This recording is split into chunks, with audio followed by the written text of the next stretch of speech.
Well, these are certainly the cleanest steps on Madison Avenue. That's how Mr. Day wants them kept. Good morning.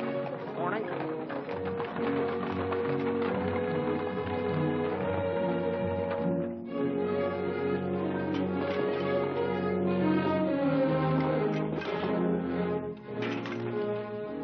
You're new here, aren't you? Just this morning.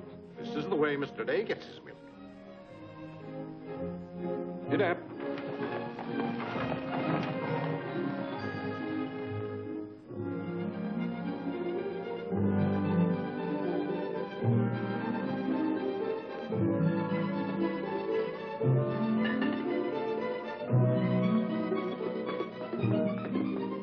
Annie, be careful of this dish. You could burn your hands. And keep the cover on till you're ready to serve them. Mr. Day likes his muffins hot. I'll do that.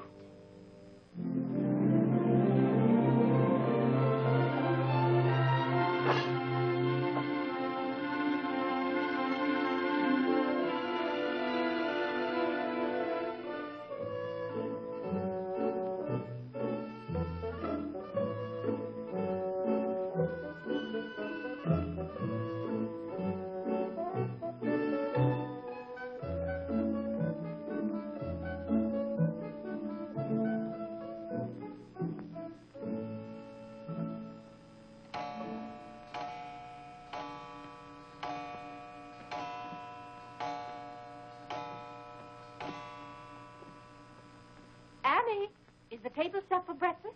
Yes, ma'am.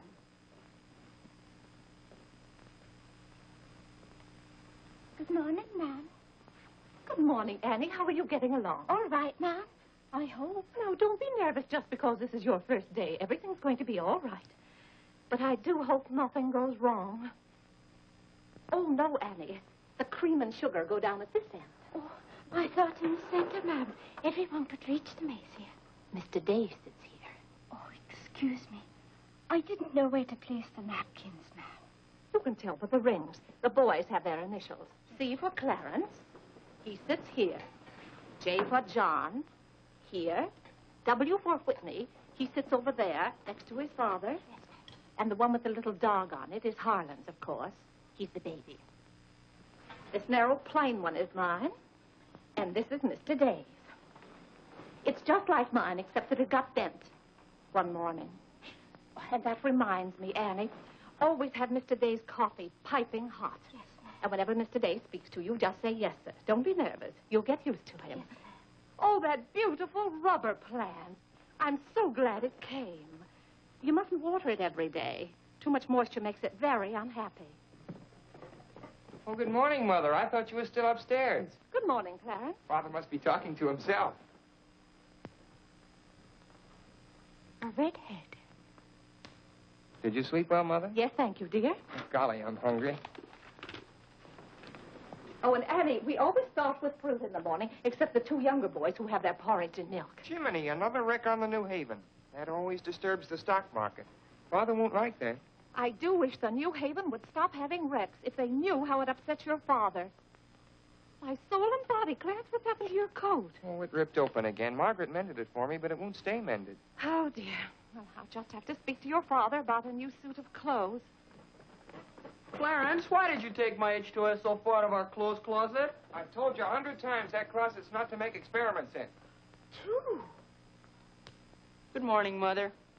John, have you been making those chemical smells again? No, Mother. I'm making an electric battery. It'll ring a bell and everything. You know your father doesn't like electricity. But, Mother, everything's going to be electricity. Not in this house.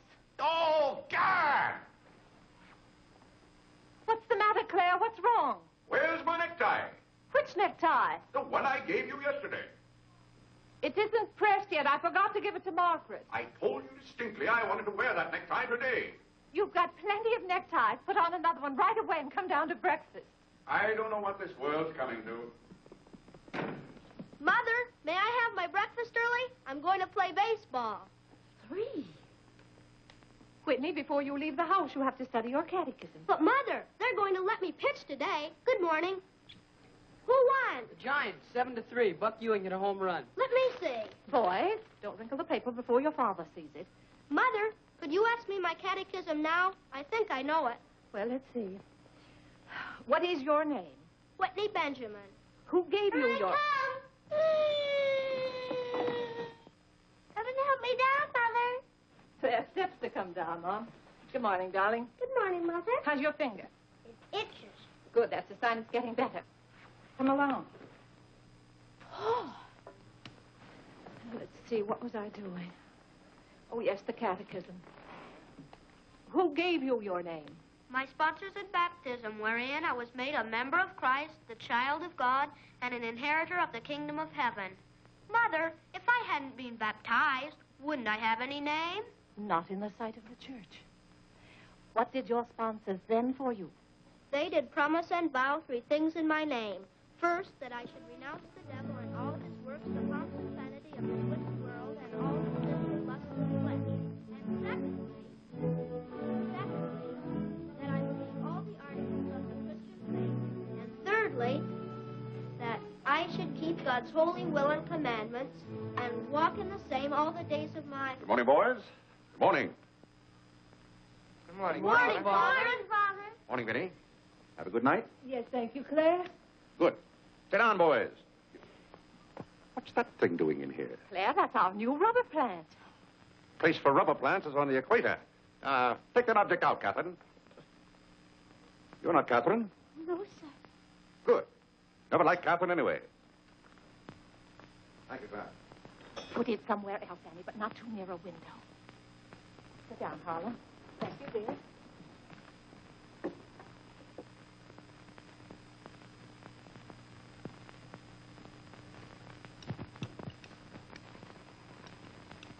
Where did that dog come from? She'll behave, Mother. I'll talk to her. What did you say? Claire, that new suit looks very nice. Blasted tight. You put on a little weight, dear. Well, I weigh just the same as I always have. Well, Clarence has just managed to ruin the only decent suit he has. I'm sorry, but I'm afraid he'll need a new suit of clothes. Vinny, Clarence has to learn not to be so hard on his clothes. But, Father, I When thought... you start in Yale in the fall, you'll be completely outfitted. But nothing this summer. Can't I have one of your old suits cut down for me? Every suit I own still has plenty of wear in it. I wear my clothes until they're worn out. Well, if you want your clothes worn out, Claire can wear them out much faster than you can. Yes, and, Father, you never get a chance to wear yours out. Every time you get a new batch of clothes, Mother sends the old ones to the missionary barrel. I guess I'm just as good as any old missionary. Clarence, before you compare yourself to a missionary, remember the sacrifices they made. Oh, I don't know, Vinny. I think my clothes would look better on Clarence than on some Hottentot. Have that dark sack suit of mine cut down to fit you. Oh, thank you, Father. One of Father's suits. Thank you, sir. In return for that, Clarence, I want you to practice more often on your violin. Whitney, don't eat so fast. Well, Father, I'm going to pitch today. But before I go, I have to study my catechism. What do you bother with that for? Because if he doesn't know his catechism, he can't be confirmed. But Vinny, Whitney's going to pitch today. He can be confirmed any old time. Claire, sometimes it seems to me you don't care whether your children get to heaven or not. Oh, Whitney will get to heaven all right. I'll be there before you are, Whitney. I'll see that you get in. And Whitney, when we get to heaven, we'll organize a baseball team of our own. Good. It'd be just like you to try and run things up there. Yeah, from all I've heard about heaven, it seems to be a pretty unbusinesslike place. They could probably use a good man like me. What makes you so sure they'll let you into heaven? Well, if they don't, I'll certainly raise a devil of a row. Claire, I do hope you'll behave when you get to heaven. Now, Vinny. Vinny, how many times have I asked you not to engage a maid who doesn't know how to serve properly? Claire, can't you see she's new and doing her best? How can I serve myself when she's holding that platter over my head? Hold it lower, Annie. Yes, Mom. What became of the one we had yesterday? I don't know why you can't keep a maid. Oh, you don't. Why on earth can't you run your house the way I run my office? All I want is service. What the devil's that noise? It's Annie. Annie? Who's Annie? The maid. I'll take it, Annie. Claire, aren't you ashamed of yourself? What have I done now? You made her cry speaking to her the way you did. I never said a word to her. I was addressing myself to you. I do wish you'd be more careful. It's hard enough to keep a maid, and the uniforms just fit this one.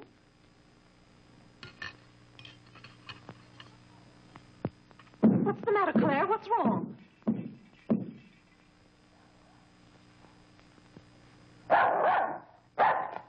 What in the name of... Well, where did you come from? Who do you belong to? She's mine, Father. Her name is Princess. Looks more like a prince to me. What's wanted? Margaret, this bacon's good. Oh, Well, it's good. yes, sir. Harlan, how's that finger? Come here, let me see it. Yes, Father. Ah, yes, that's healing nicely. I guess you'll know the next time that cats don't like to be hugged. It's all right to stroke them, but don't squeeze them. I'll go back and finish your oatmeal. I don't like oatmeal, Go on and finish it. It's good for you. but I don't like it. I'll tell you what you like and what you don't like. You're not old enough to know about such things. You've no business not to like oatmeal. It's good. I hate it. That's enough. We won't discuss it. Eat that oatmeal at once.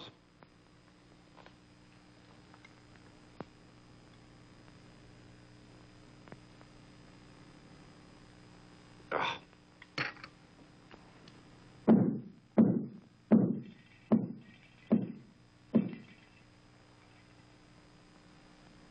John, that letter's for your mother. I finished my oatmeal, Father. May I be excused? Yes, Whitney, you may go. It's a good game. I will. Whitney? Yes, Mother. My catechism. Never mind this morning, darling. Run along. Thank you, Mother. What's wanted? Margaret, what is this? Coffee, sir. It is not coffee. You couldn't possibly take water and coffee beans and arrive at that. It's slops, that's what it is. Slops. Take it away. I come down to this table every morning hungry. Well, if you're hungry, Claire, why aren't you eating your breakfast? I am. Aunt Judith wants me to come up and visit her. Now, Vinny, I want no more relatives in this house. We are going to live here by ourselves. In peace and comfort. Claire, I was saying Aunt Judith wants me to visit her. Oh. Eat your oatmeal, dear. Now, what on earth is this? Dear friend Day, we are assigning you the exclusive rights to Staten Island for selling the Gem Home Pop-Up of popcorn. I think that's for me, Father. But then why isn't it addressed to Clarence Day, Jr.? Oh, it is. I wouldn't get mixed up in popcorn, Clarence. It's too indigestible. Confound it, another wreck on the New Haven. If you please, ma'am, there's $1 due on a package. It's from Lewis and Congers. Oh, yes, those kitchen knives I ordered. Make a memorandum of that, Vinny. $1, and whatever it was for. Of course, Claire. I must have a record of what is spent running this house. I've never understood what good a record is after the money's gone. There's just $1, Margaret. Vinny, this house must be run on a business basis. Of course, dear. That's what the household accounts are for. Oh, Claire, it's 8:30. You don't want to be late at the office. Plenty of time. Annie, clear the table now. Yes, Mom, I'll do that. Clarence, John, Yes, Mother? you boys go up and move the small bureau from my room into yours. Who's coming? Cousin Cora, and she's bringing a friend with her, a young girl. A girl? You'll have to help entertain her, Clarence. Oh, Mother, do I have to? Wait till Father finds out we've got visitors. There'll be a rumpus. John, don't criticize your father. He's very hospitable. After he gets used to the idea. I like coffee, I like tea, I like the girls, and the girls like me. Well, I don't like girls, and they don't like me. Oh, God! Go on, boys, go on. What's the matter, Claire? What's wrong? How did that get in this room? Now, Claire, how was the new maid to know? Keep that abomination out of here. All right, I'll take it. Oh, Claire, dear, I'm afraid I'm going to need some more money. You were complaining about the coffee this morning. Well, that nice French drip coffee pot is broken, and you know how it got broken. Never mind that, Vinny. As I remember, that coffee pot cost $5 and something. I'll give you $6. When you get it, Vinny, enter the exact amount in the ledger. Of course, Claire. We can't go on month after month having the household accounts in such a mess. No. And I thought of a system that will make my bookkeeping perfect. Well, I'm certainly relieved to hear that. All we have to do is open charge accounts everywhere. And the stores will do my bookkeeping for me. Now, wait a minute, Vinny. Then, when the bills come in, you'd know exactly where your money had gone. Yes, I certainly would. Vinny, we get enough bills as it is. Claire, dear, don't you hate those arguments we have every month? I certainly do. Not to have those, I should think, would be worth something to you. Well, I'll open an account at Lewis and Conger's and one at McCreary's to start with. Thank you, Claire. We'll see how it works out. Thank you. Oh, the rector's coming to tea today. The rector? Well, I'm glad you warned me. I'll go to the club. Don't expect me home until dinner time. Claire, dear, I do wish you'd take a little more interest in the church. Getting me into heaven is your business, Vinny. If there's anything wrong with my ticket when I get there, you can fix it up. Everybody loves you so much, I'm sure God must, too. I'll do my best, Claire. It wouldn't be heaven without you. If you're there, Vinny, I'll manage to get in some way, even if I have to climb the fence. Sweet Marie, come to me, sweet Marie. Margaret! Margaret! Oh, yeah! What's the matter, Claire? What's wrong? Why did God make so many dumb fools and Democrats? Oh, politics. Yes, but it's taking the bread out of our mouths. Huh. Honest Hugh Grant. Honest bah. Fine mayor you've turned out to be. If you can't run this city without raising taxes every 5 minutes, you'd better get out. Let someone who can. Richard Coker's running this town, and you're just his cat's paw. Tell me this. Are these increased taxes going into public improvements, or are they going into graft? Answer me that honestly, if you can, Mr. Honest Hugh Grant. You can't. I thought so. Bah. You were elected to office on the promise that you would put an end to all this thievery and corruption. Have you put an end to it? No. You've encouraged it. Every day there's some new raid on the public treasury. If you don't stop plundering the pocketbooks of the good citizens of New York, we're going to throw you and your boodle board of aldermen out of office. I'm warning you for the last time. Robbery. That's what it is. Highway robbery. Annie. If Annie. you think we're going to submit to this... Take this fresh cup of coffee into Mr. Day. Tell you, sir. But Mr. Dave's We got a as the owners visitor. of New York City are not going to tolerate these conditions any Nonsense. longer. Run along, you know.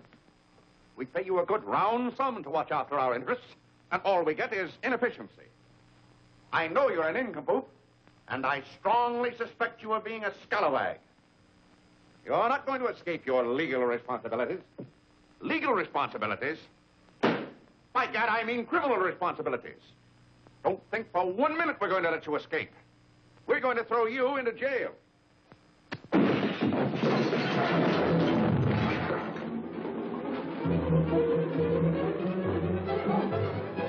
Annie, are you hurt? He can't throw me into jail. Vinny?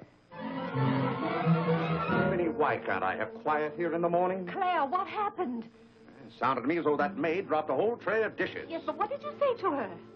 Say to her? I haven't seen her since breakfast. I've got to get to the office. Oh, yes, Claire, you don't want to be late. I'll be home in plenty of time for dinner. Why don't we have chicken fricassee tonight? Well, Claire, chicken's gone up. It's 8 cents a pound.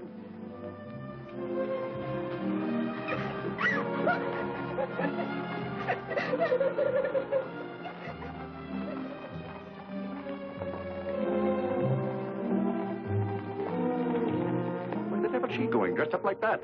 Claire, you've done it again. How could you? Could I what? Can't you see she's leaving? Dear, I've no time to engage a new maid. We'll have to have dinner out. Dinner out? Nonsense. I'll engage a new maid myself. Claire, you can't. She has to fit the uniform. I'll have one here in an hour. Goodbye, dear. Bye. Good morning, Mr. Day. On your way to the office? Yes, Terence. Good morning. Mrs. Day? Good morning, Mr. Day. James.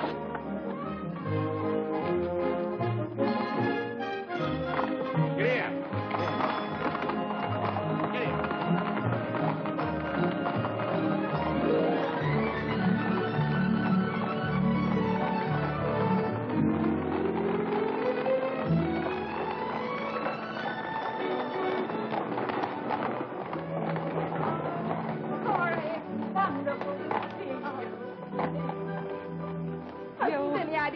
getting younger and prettier every year. Oh, this is Mary Skinner. Ed Skinner's daughter. My goodness, I never would have known you. Just leave your things out here and come right on in.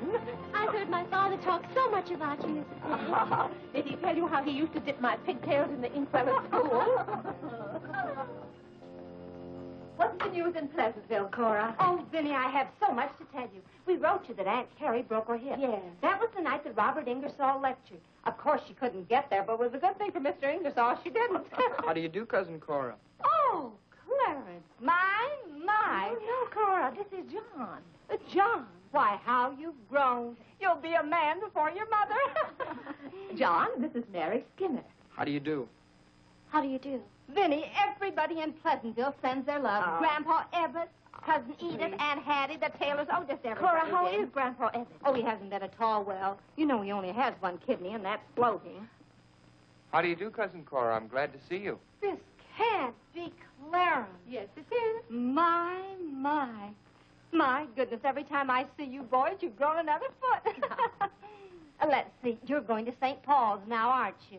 St. Paul's? I was through with St. Paul's long ago. I'm starting in Yale this fall. Yale? Oh, Mary, this is Clarence, Mary Skinner. How do you do? Oh, this is Mary's first trip to New York. Yes, it is. It's her first trip.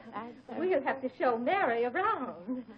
Oh, I tell you, I'll ask Mr. Day to take us all to Delmonico's for dinner tonight. Delmonico's? Think of that, Mary. Delmonico's. And Cousin Clara's such a wonderful host. Well, I know you girls want to freshen up, so come upstairs. Clarence, get their bags. I've given you girls Clarence's room, but he didn't know about it until Now, this Vinny, morning. I don't want you to He give hasn't us moved a his call. things Don't out you yet. bother about us for That 1 minute. John, get their old bags. Oh, you play the violin.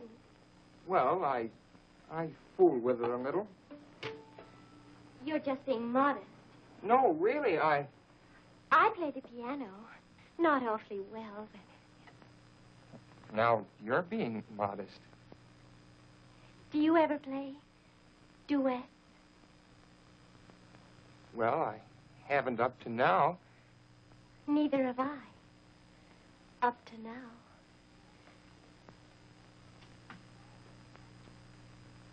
Cora didn't tell me about you. I never met a Yale man before.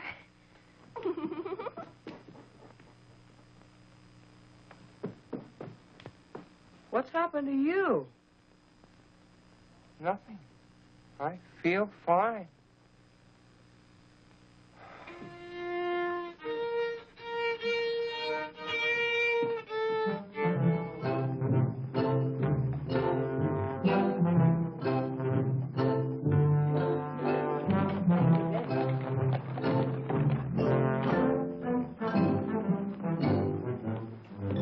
Where do you keep them?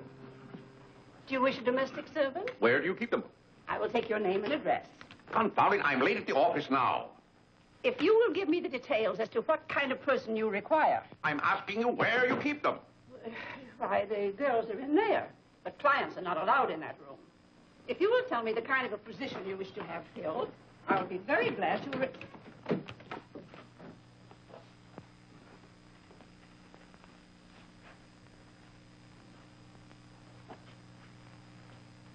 You stand up, please. Sir, this is quite against the rules. I must know what you want the girl for. I'll take that one. What's your name? Hilda, sir. Hilda, you go right over to 420 Madison Avenue. I will, sir. That's all, thank you. Sir, before I can let any girl go from this establishment, I must know the character of the home in which she will be employed. Madam, I am the character of my home. My duty toward my neighbor is to love him as myself and to do unto all men as They should do unto me. they should do unto me. To He really knows it. Well, he's done very well for so young a boy. May I go now? Yes, darling. Thank you, Dr. Lloyd. Not at all. Come on, Harlan. Wait for me. Ah, you and Mr. Day must be very proud of your children. I was hoping I'd find Mr. Day at home this afternoon. Well, he's usually home from the office by this time. Perhaps he's gone for a gallop in the park. It's such a fine day. He's very fond of horseback riding, I believe. Oh, yes. Tell me, has he ever been thrown from a horse? Oh, no. No horse would throw Mr. Day. I just thought he might have had some accident. I notice he never kneels in church. Oh, that's no accident. But I don't want you to think he doesn't pray. He does. Why, sometimes you can hear him all over the house. But he never kneels. Ah, perhaps that's Mr. Day now. I hardly think so. Oh, the devil, I forgot. Claire, you're just in time for tea. I'll send for some hot water.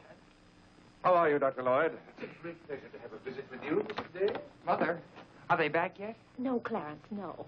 Except for a brief glimpse on the Sabbath, I don't see much of you. Well, Claire, did you have a busy day at the office? Devilishly busy. Claire. A very busy day. Tired out. How a man can get tired just sitting at a desk all day, I don't know. I suppose Wall Street is just as much a mystery to you as it is to me, Dr. Lloyd. No, it's all very clear to me. My mind often goes to the businessman. The picture I'm most fond of is when I envision him at the close of the day's work. I see him pausing in his toil, and it comes over him that all those figures of profit and loss are without importance or consequence. Vanity and dust. Well, I'll be... Claire? Yes, ma'am? Delia, some more hot water, please. Yes, ma'am. Who's that? The new maid. Where's the one I sent this morning? The uniform didn't fit. I like the one I picked out better. Claire, Dr. Lloyd wants to tell us about the plans for the new edifice. The new what? The new church. You knew we were planning to build a new church. Of course, we're going to have to raise a large sum of money. Well, personally, I'm against the church hopping, skipping, and jumping all over the town. So any contribution I make will have to be a small one. The amount everyone is to subscribe has already been decided. Who decided it? After considerable thought, we voted that our supporting members should each contribute a sum equal to the cost of their pew. I paid $5,000 for my pew. Yes, Claire, that makes our contribution $5,000. That's robbery. Do you know what that pew was worth today? $3,000. That's what the last one sold for. I've taken a dead loss of $2,000 on that pew already. Huh. Frank Baggs sold me that pew when the market was at its peak. He knew when to get out. And I'm warning you, Vinny, if the market ever goes up, I'm going to unload that pew. Clarence Day, how can you speak of the temple of the Lord as though it was something to be bought and sold on Wall Street? Now, Mrs. Day, your husband is a practical man. We've had to be practical about the new church. We have all the facts and figures. Oh? What's the property worth where we are now? Oh, let's see. Is it $40,000? I know the figure has a 4 in it. What's the new piece of property going to cost you? I think the figure I heard mentioned was $85,000. Or was it $185,000? Dr. Lloyd, you preach that someday we'll all have to answer to God. We shall indeed. Well, I hope God doesn't ask you any questions with figures in them. Mrs. Day is in the living room. Thank you. It's Cousin Cora. Hmm? She's passing through town. Oh. Well. Oh, hello. Hello. Hello. Thank you for helping me. Come, Mary. Oh, Vinny, what a day. We've been in every shop in town. Why, Cousin Claire. Cora, My. you're as welcome as the flowers in May. This is Mary Skinner, Mr. Day. How do you do? I've been telling Mary all about you. She's been dying to meet you. Well, Dr. Lloyd, I want you to meet my favorite cousin, Miss Cartwright. How do you do? And this is Mary Skinner. Miss Skinner, Dr. Lloyd. How do you do? How do you do? Well, it seems to be a family reunion. I'll just run along. goodbye, Dr. Lloyd. Goodbye, Miss Cartwright. goodbye. Goodbye. Oh, Clarence, you haven't said how do you do to Dr. Lloyd. Goodbye, Dr. Lloyd. Goodbye, everybody. I'll go to the door with you, Dr. Thank you, Lloyd. and thank you so much for the tea. Those muffins were delicious. Who did you say this pretty little girl is? She said Skinner's daughter. This is Mary's first trip to New York. Oh, sit down, sit down. Have some tea. We had tea downtown. Oh, never mind then. Did you? Delia, sit down, sit down. Even if you have had tea, you can stay and visit for a while. As a matter of fact, why don't you both stay to dinner? That's all arranged, Claire. Cora and Mary are going to have dinner with us. Fine, fine. Of course, you just have to take potluck. Well, I'd hardly call it pot. Claire, did you know the girls are going to visit Aunt Judith in Springfield for a whole month? Fine. Now, how long are you going to be in New York, Cora? All week? Splendid. We'd hope to see something of you. Well, you certainly will. Cora, did you find anything you wanted in the shop? Oh, I can't wait to show you.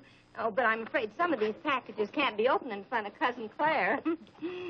Shall I leave the room?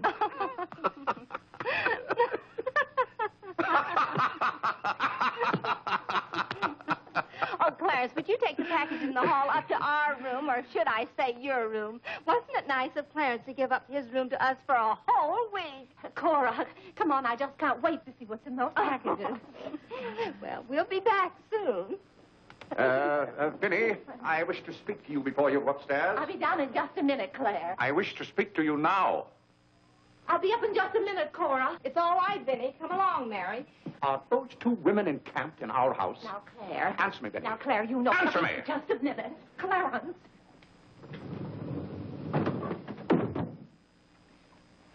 Now, Claire, you know you've always been fond of Cora. What has that to do with her planking herself down in my house and bringing hordes of strangers with her? How can you call that sweet little girl a horde of strangers? Why don't they go to a hotel?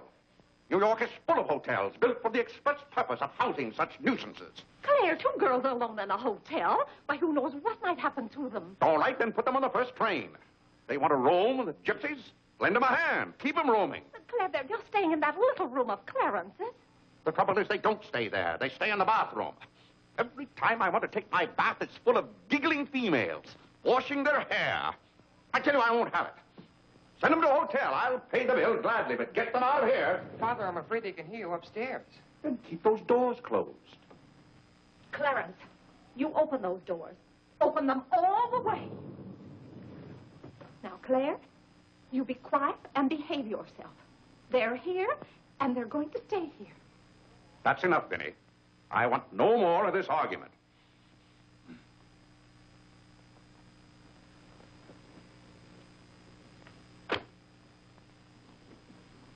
Oh, what I don't understand is why this swarm of locusts always descends on us without any warning. Oh, thunder.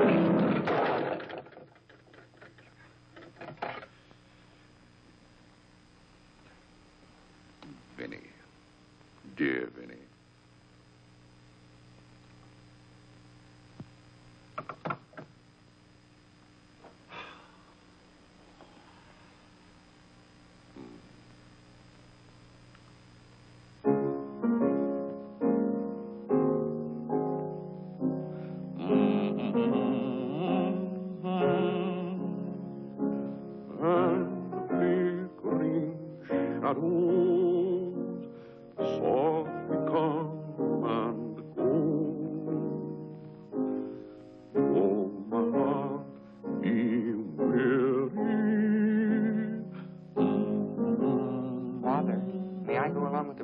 Delmonico's?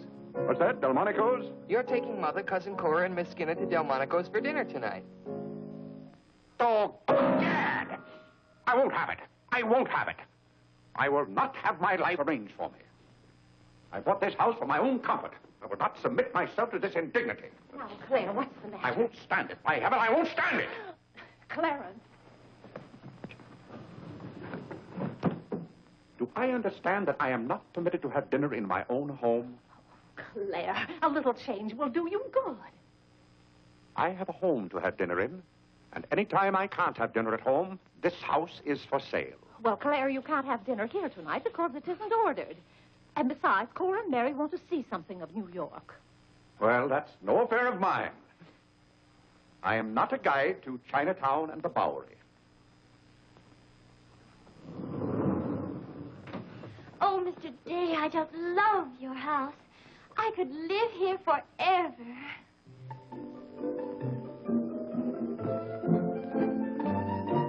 Cora's waiting for you, Mrs. Day. Oh, yes, I'll run right up.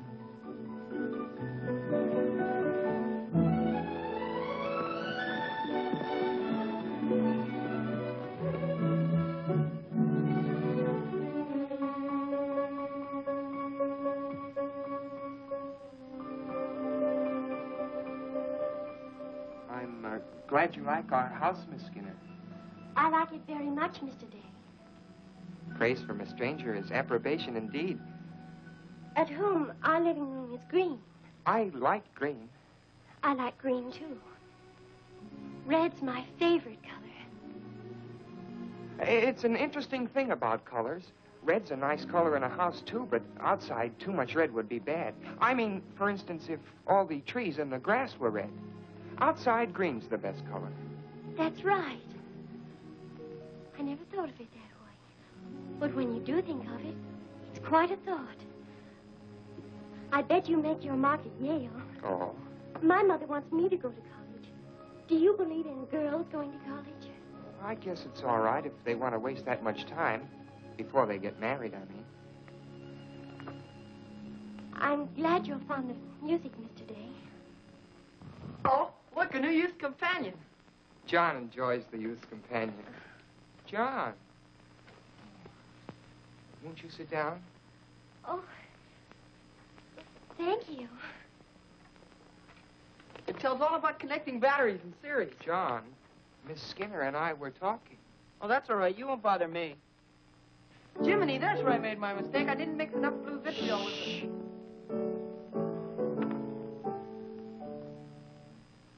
Oh, don't stop. Can you play that? I'm afraid not. Can you play Sweet Genevieve? That's my favorite. Not without my music. Hymns are nice, don't you think? I like this one.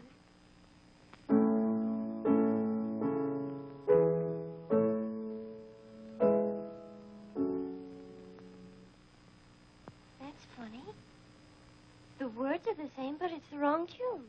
Oh, it can't be the wrong tune. We sing it exactly that way in church. We don't sing it that way in the Methodist church. You see, we're Methodists.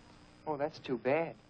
Oh, I don't mean it's too bad that you're a Methodist. Anybody's got a right to be anything they want, but what I mean is we're Episcopalians. Yes, I know. Anyway, the words are the same. Shall we begin?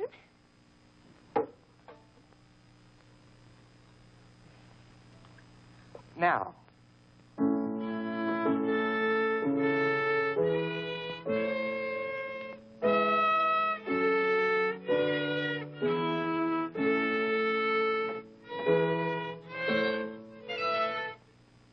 Oh, dear. Well, what's wrong? Shall we try again?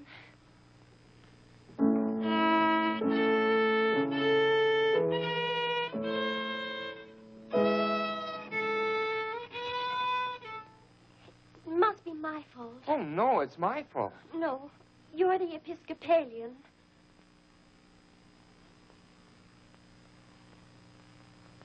I just remembered something. My father was an Episcopalian. He was baptized an Episcopalian. He was an Episcopalian right up to the time he married my mother. She was the Methodist. Oh.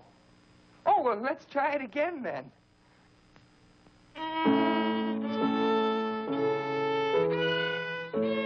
Well, Clarence, if you're going to Delmonico's with us, you'd better get dressed. Am I going to? Jiminy!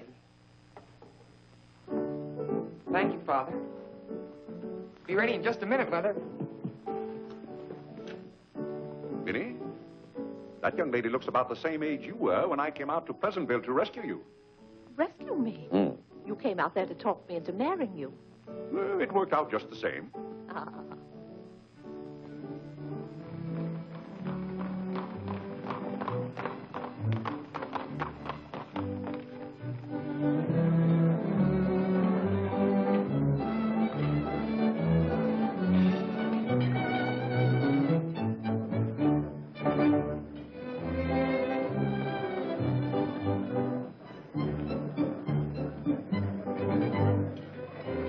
François. Oui, monsieur, tout de suite. Louis, l'addition pour monsieur Day. Oui, monsieur. Alors, vite, vite. Cette sauce diable était délicieuse. Merci, monsieur. Je suis content que monsieur soit satisfait. Merci, monsieur. Bon. Fred. Oui. No cooking like the French. Claire, it was so nice of you to invite Cora and Mary here their first night. It's been a pleasure. Mr. Day, have you always been an Episcopalian? I've always gone to the Episcopal Church, yes. But you weren't baptized in Methodist or anything, were you? You were baptized in Episcopalian? Come to think of it, I don't believe I was ever baptized at all. Claire, that's not very funny, joking about a subject like that. I'm not joking. I remember now, I never was baptized. Claire, that's ridiculous. Everybody's baptized. What? I'm not. No one would keep a little baby from being baptized. You know father and mother, free thinkers, both of them. They felt their children should decide those things for themselves. But Claire... I remember when I was 10 or 12 years old, Mother set out to give some thought to it, but I never got around to having it done to me. Claire, do you know what you're saying? Yes, I'm saying I've never been baptized. Then something's got to be done about it right away. Now, Fiddy, don't get excited over nothing. Why haven't you ever told me? Well, what difference does it make? I've never heard of anyone who wasn't baptized. Even the savages in darkest Africa. Well, it's all right for savages and children. But if an oversight was made in my case, it's too late to correct it now.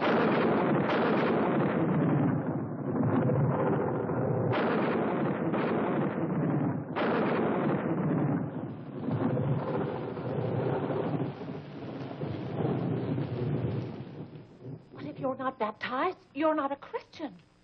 I confound it, of course I'm a Christian. A mighty good Christian, too. A lot better Christian than those psalm singers in church. But you can't be if you won't be baptized. I won't be baptized, and I will be a Christian. I'll be a Christian in my own way. Claire, don't you want to meet us all in heaven? Of course. And I'm going to. But you can't go to heaven if you're not baptized. Ah, that's a lot of folderol.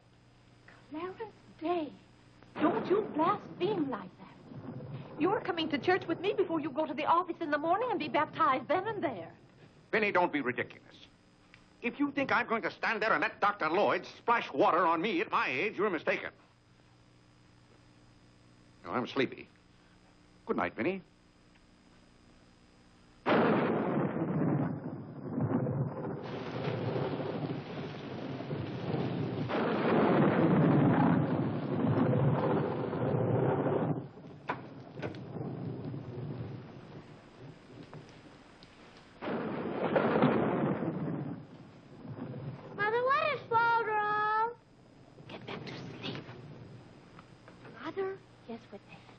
Hasn't been baptized, he hasn't any name.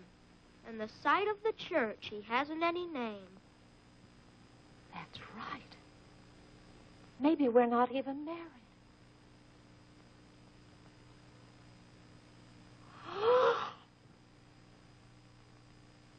We, thine unworthy servants, do give thee most humble and hearty thanks for all thy goodness and loving kindness to us and to all men. We bless thee for our creation, preservation, and all the blessings of this life. But above all, for thine inestimable love in the redemption of the world by our Lord Jesus Christ. For the means of grace, for the hope of glory. And we beseech thee, give us that due sense of all thy mercies, that our hearts may be unfailing things. And that we show forth not only with our lips, by giving up ourselves to thy service, and by walking before thee in holiness and mercy all our days. Through Jesus Christ our Lord, to whom, with thee, and the Holy Ghost, be all honor and glory, world without end. The grace of our Lord Jesus Christ, and the love of God, and the fellowship of the Holy Ghost be with us all evermore. Amen. Amen.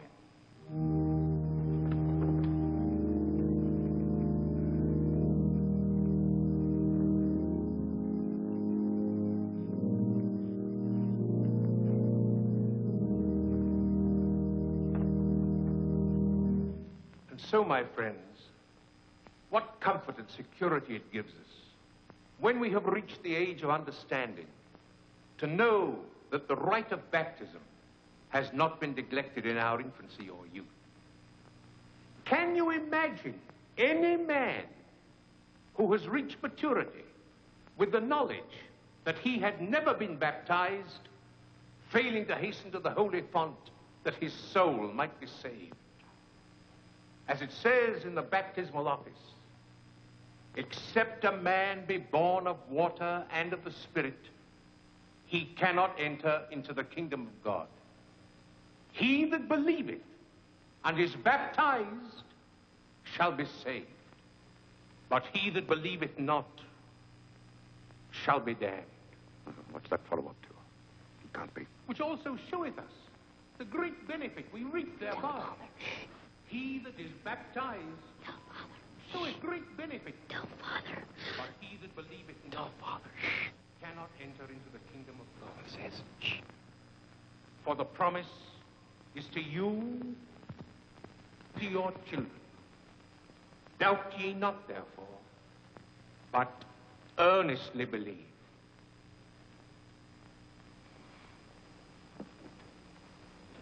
In the name of the Father, and of the Son, and of the Holy Ghost.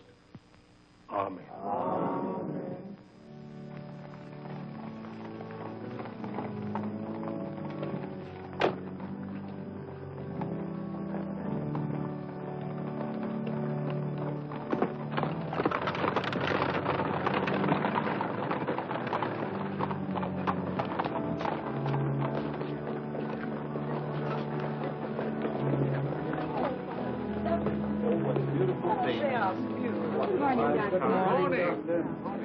This is William Tyler Wickersham.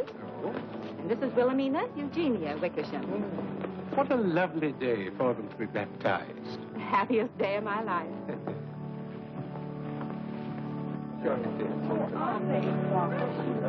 Lovely. Thank you, Melinda.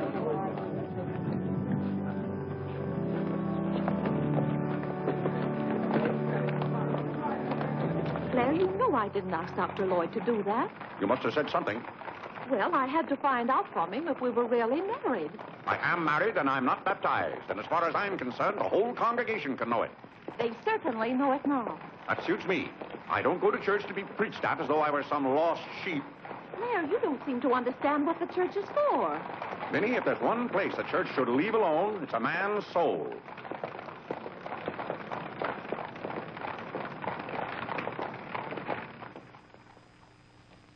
Well, he's going to be baptized, Cora. You mark my word. I just couldn't go to heaven without Claire. Why, I get lonesome for him even when I go to Ohio. It's awfully hard on a woman to love a man like Claire so much.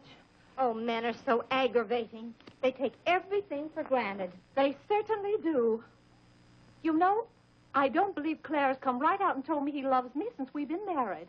Of course, I know he does because I keep reminding him of it. You have to keep reminding them, Cora.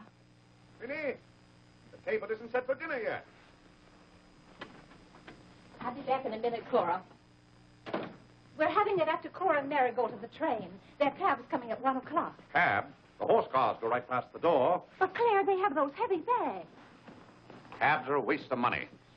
Well, if dinner's going to be delayed, I'll work on this month's bills. What are they? Now, Claire, it isn't fair to go over the household accounts when you're hungry. Vinny, where are those bills? They're in the library on your desk. I didn't know dinner was going to be late. No one ever tells me anything in this house. Back home, I ride all the time. I love horses. the horse is my favorite animal. Well, goodness, where have you two been? Clarence wanted to show me his grandfather's house. You'll have to hurry and finish your packing.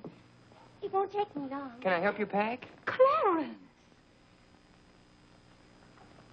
Clarence? Why didn't you kneel in church today? I just couldn't. If it's because your father doesn't kneel, you must remember he wasn't brought up to kneel in church. But you were. Has it anything to do with Mary? I know she's a Methodist. Oh, no, Mother. Methodists kneel. Mary told me. They don't get up and down so much, but they stay down longer. Clarence, you want to kneel, don't you? Oh, yes, I wanted to kneel today. I tried. You saw me try, but I just couldn't. Is that suit of your father's too tight for you? No, it's not too tight. Well, what is it? Mother, very peculiar things have happened to me since I started to wear this suit. I can't seem to make these clothes do anything Father wouldn't do. Oh, that's nonsense, Clarence. And not to kneel in church is a sacrilege.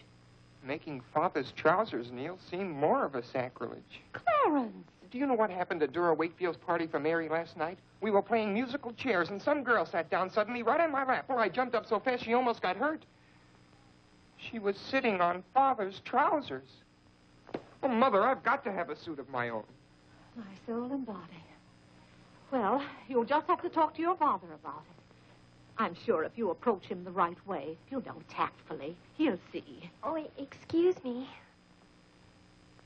Gracious. It didn't take you very long. Well, I'll see about your box lunch for the tray. Remember, it's Sunday.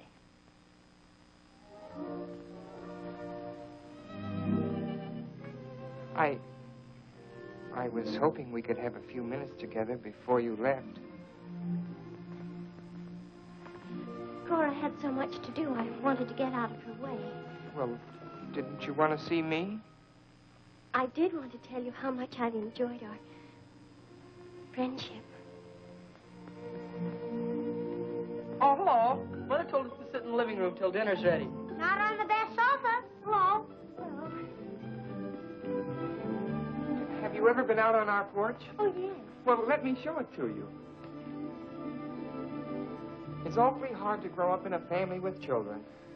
My, I've never known a week to pass so quickly. Why, Yes?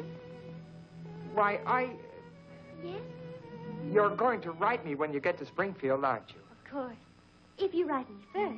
But you'll have something to write about, your trip and Aunt Judith and how things are in Springfield. You write me as soon as you get there. Maybe I'll be too busy. Maybe I won't have time. Well, you find the time. Let's not have any nonsense about that. You'll write me first, and you'll do it right away, the first day. How do you know I'll take orders from you? I'll show you. Give me your hand. Why should I? Give me your hand, confound it. What do you want with my hand? I just wanted it. What are you thinking about? I was just thinking. About what? I was hoping you'd write me first, because that would mean you liked me. Well, what's my writing first got to do with liking you? You do like me then. Of course I do. I like you better than any girl I ever met. But you don't like me well enough to write first. Well, I don't see how one thing's got anything to do with the other. But a girl can't write first because she's a girl. Well, that's nonsense. If a girl has something to write about and a fellow hasn't, there's no reason why she shouldn't write first. You know, the first few days I was here, you'd do anything for me. And then you changed. You used to be a lot of fun. Then all of a sudden you turned into an old sober sides. Why, you even dressed like an old sober sides. What's the matter? I just happened to remember something. What? Oh, I know. It's because this is the last time we'll be together. Mary, please. But, Clarence, we'll see each other in a month when I come back. Oh, Clarence, please write me first, because that'll show me how much you like me. Please. I'll show you how much I like you. Get up, get up! Oh, Mary, don't do that. Please don't do that. No, you think I'm just a bold and forward girl. Oh, no, it's not that. Was it because it's Sunday? No, it'd be the same any day. Oh, you just didn't want me sitting on your lap. Oh, it was nice of you to do it. It was nice of me, so you told me to get up. You just couldn't bear to have me sit there. Oh, well, you needn't write me first. You needn't write me any letters at all.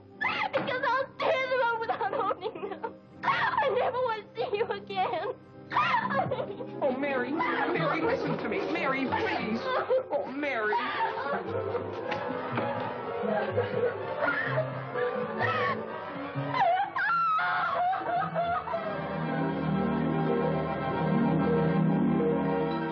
Clarence!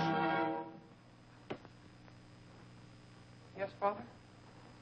That young lady's crying. She's in tears. What's the meaning of this? I'm sorry, Father. It's all my fault. Nonsense. What's that girl trying to do to you? Oh, no, she wasn't. It was... I... Well, whatever the quarrel was about, Clarence, I'm glad you held your own. Father, I have to have a new suit of clothes. You've got to give me the money for it. Young man, do you realize that you're addressing your father? I'm sorry, Father. I apologize. But you don't know how important this is to me. A new suit of clothes is so important. Oh, why should... Clarence, has your need for a new suit of clothes anything to do with that young lady? Yes, Father. Why, Clarence. Why, this comes as quite a shock to me. What does, Father? You're being so grown up. Still, I might have known if you were going to college this fall. Yes, you're at the age when you'll be meeting girls. Clarence, there are things about women that I think you ought to know. Sit down.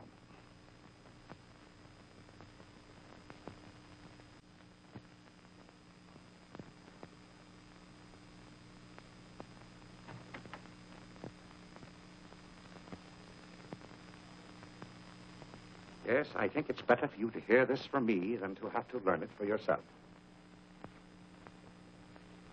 Clarence, women aren't the angels that you think they are. Well, now, first let me explain this to you.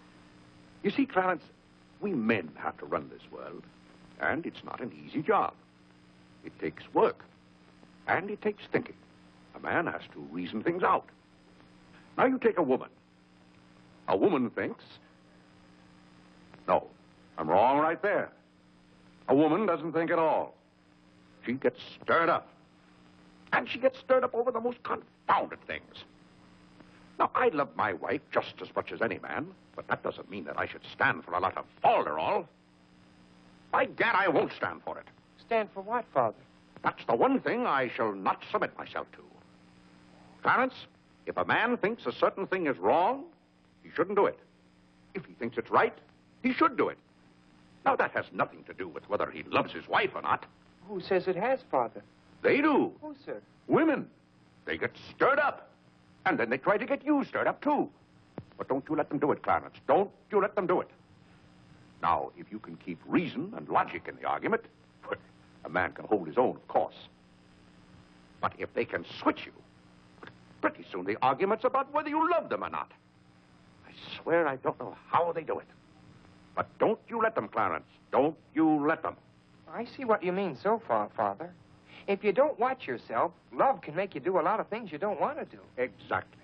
But if you do watch out and know just how to handle women, then you'll be all right. All a man has to do is be firm. You know how sometimes I have to be firm with your mother. Yes, but Father, what can you do when they cry? Well, that's quite a question. You just have to make them understand that what you're doing is for their good. I see. Now, Clarence, you know all about women.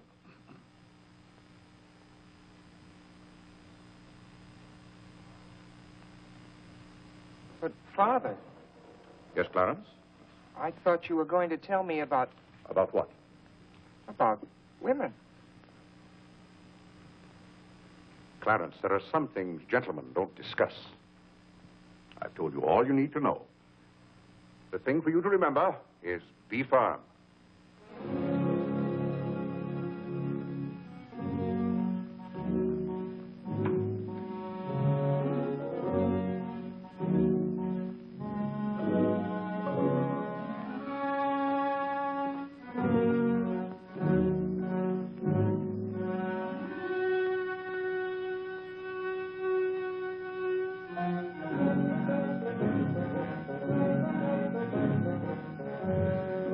Mary, when you get to Springfield, the very first thing you...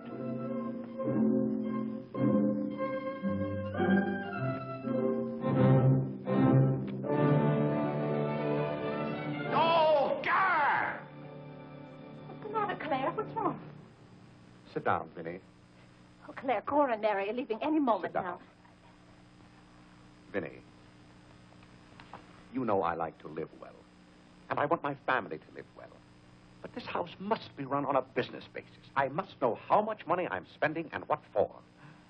For instance, if you recall, a week ago I gave you $6 to buy a new coffee pot. Yes, because you broke the old one. You threw it right on the floor.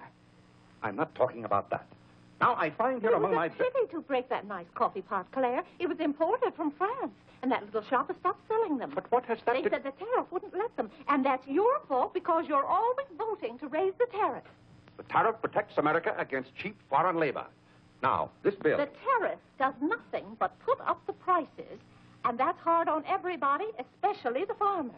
Vinny, I wish to heaven you wouldn't talk about matters you don't know anything about. I do, too, know about them. Miss Gulick says that every intelligent woman should have some opinion Who, about... may I ask, is Miss Gulick? She's the current events woman I told you about, and the tickets are $1 every Tuesday. Do you mean to tell me that a pack of idle-minded females pay $1 apiece to hear another female gabble about the events of the day?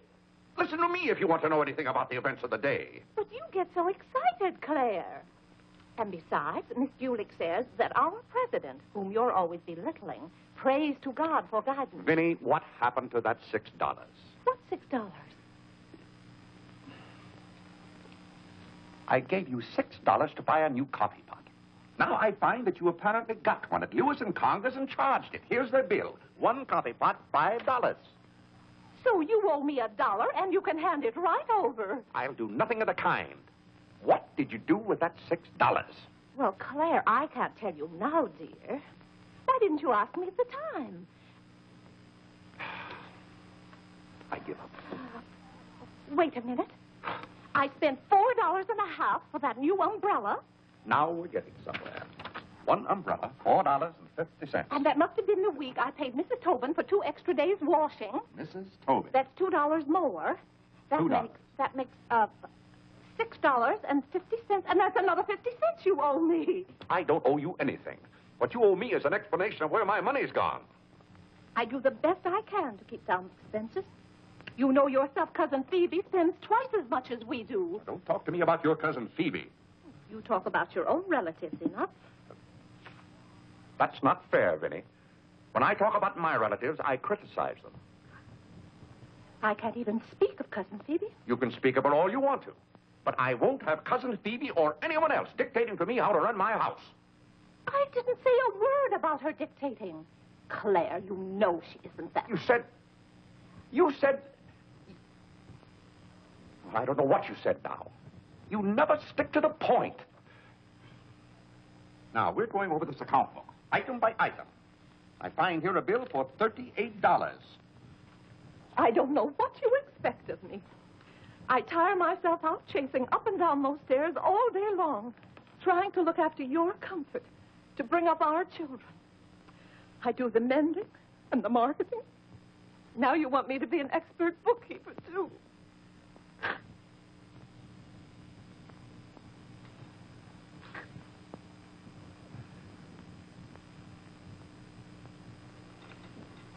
Vinny, I want to be reasonable, but can't you understand?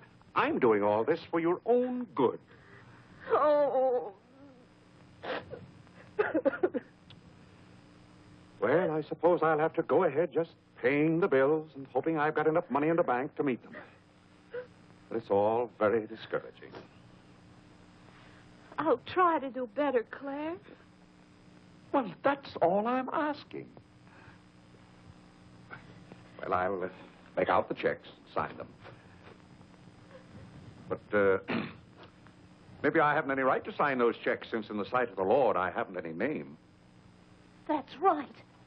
Claire, to make those checks good, you'll have to be baptized right away. Vinny, the bank doesn't care whether I've been baptized or not. Well, I care. And no matter what Dr. Lloyd said, I'm not sure we're really married. Vinny, we have 4 children. If we're not married now, we never will be. Claire, Dr. Lloyd said this morning. Well, that's all, Vinny. Hadn't you better go tell Whitney to watch for the cab?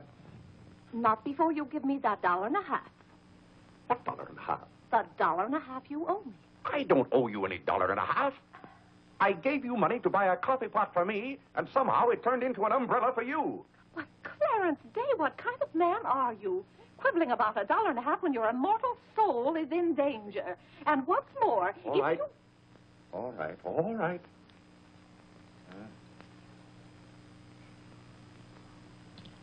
Thank you, Claire. Now the accounts are all straight again.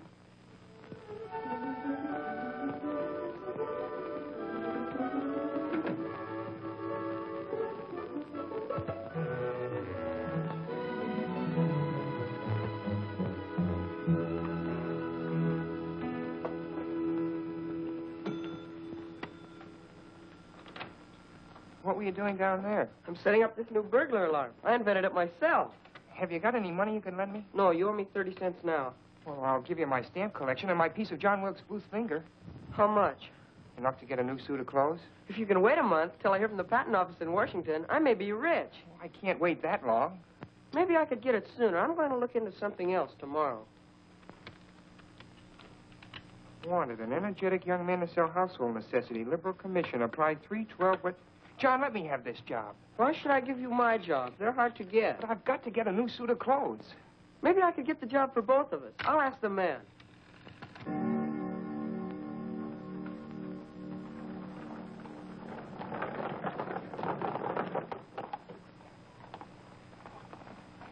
The cab's here, Father. Oh, thank you, Whitney. Vinny, Cora, the cab's here. John, go up and get their bags. Yes, sir. Here's the lunch for the train, sir. Take it out to the cab. Who's that one? It's Ellen. Delia left yesterday. I don't know where your mother finds them. Now, Vinny, don't you let Claire worry about us. We have plenty of time. Take the bags right on out, John. Yes, sir. Well, goodbye, Clarence. It was so nice to see you Goodbye, again. Cousin Cora. Goodbye, Whitney. Now, you be a good boy. Goodbye, Cousin Cora. Goodbye, Harlan. Goodbye. Keep out of mischief. Come along, everybody. Don't keep the cab waiting. Cabs cost money. If there's one thing Mr. Day can't stand, it's to keep a cab waiting. Any waiting to do, there's a waiting room at the Grand Central Depot just for that. Mary, aren't you even going to shake hands with me? I don't think I'd better. You may remember that when I get too close to you, you feel contaminated. Mary, you're going to write to me, aren't you? Are you going to write first? No, Mary. There are times when a man must be firm. Mary, Mother says you better hurry out before Father starts yelling. It's Sunday. Goodbye, John. I'm very happy to have made your acquaintance. Thank you. May I help you? No, thank you. Take care of yourself. Goodbye, Mr. Day. Goodbye, Mary. Goodbye, Mr. Day. I've had a wonderful Goodbye, time. Mary. Bye-bye. Goodbye. Goodbye, Cousin Claire. Goodbye, Cora. Goodbye, Cora.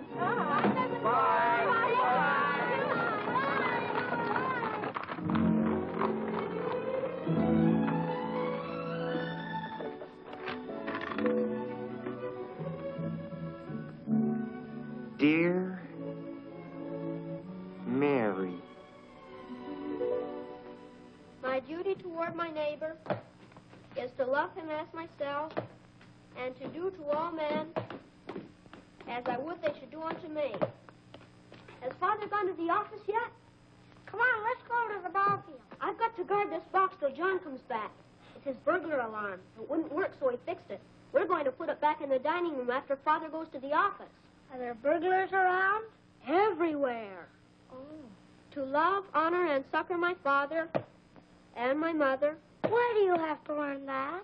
Because if I don't, I'll go to hell. Father's going to hell. He is not. Yes, he is, because he isn't baptized. He'll go to hell and burn for 1,000 years. He won't. He won't. He'll be in a lake of fire and brimstone, and 1,000 devils with pitchforks will be poking at him. No, Mother, don't let me. Father will hear you. No, I don't. Oh, come on.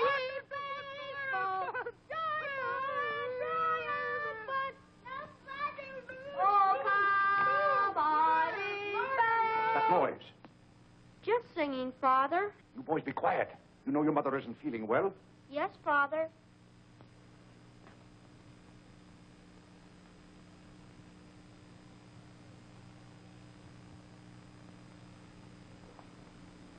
What did your mother say? She says she doesn't want any breakfast. Now, why does your mother do that to me? You know, it just upsets my day when she doesn't come down to breakfast. A special delivery, sir. Thank you. Thank you. Where's John this morning? John had his breakfast early, Father, and went out to see about something. See about what? Well, John and I thought we'd work this summer and earn some money. Good. Work never hurt anyone. It's good for them. But if you're going to work, work hard. King Solomon had the right idea about work. Whatever thy hand findeth to do, Solomon said, do thy doggonedest. Well, I don't understand this at all. Here's a letter from some woman I never even heard of. Oh, Father. Don't gad! What is it, Father? This woman claims that she sat on my lap and that I didn't like it. Huh. What's that word? No, that one down there. It looks like curiosity. Oh. I only opened your letter as a matter of curiosity. Huh. Yes, go on. Why, this gets worse and worse. It just turns into a lot of sentimental, lovey-dovey mush. Cha! This is someone's idea of a practical joke. What's the matter, Claire? What's wrong? Nothing wrong. Just a fool letter. How are you feeling, Vinny? I thought you needed me. If you don't, I'll go back to bed. Oh, no. Come sit down and get some food in you. Do you good. Build up your strength. Yeah, here, sit down. Here, what's this one's name? Nora. Nora, get Mrs. Day some bacon and eggs. No, Nora. Bring me a cup of tea up to my room. Yes, ma'am. Oh, Vinny, it's just weak to give in to an ailment. I notice when you have a headache, you yell and groan and swear enough. Well, that's to prove to the headache that I'm stronger than it is. I think I've caught some kind of germ. Some of my friends have had to send for the doctor. The doctor? Oh, poppycock. But, Claire, dear, when people are ill, you have to do something. Certainly I have to do something. Cheer them up. That's the way to cure them. How would you go about cheering them up? I? Oh, I'd tell them, bah.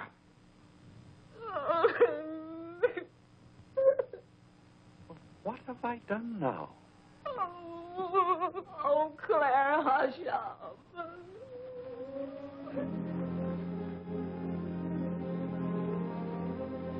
Hey, I didn't mean to upset you.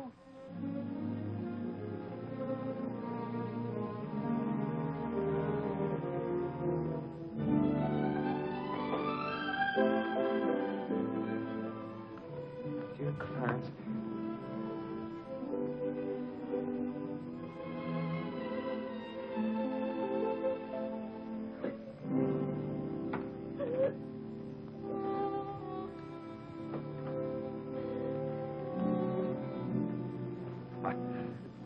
I was just trying to help you.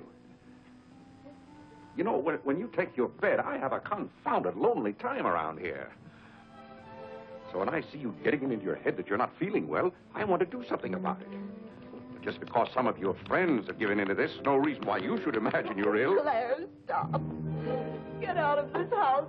Go to your office.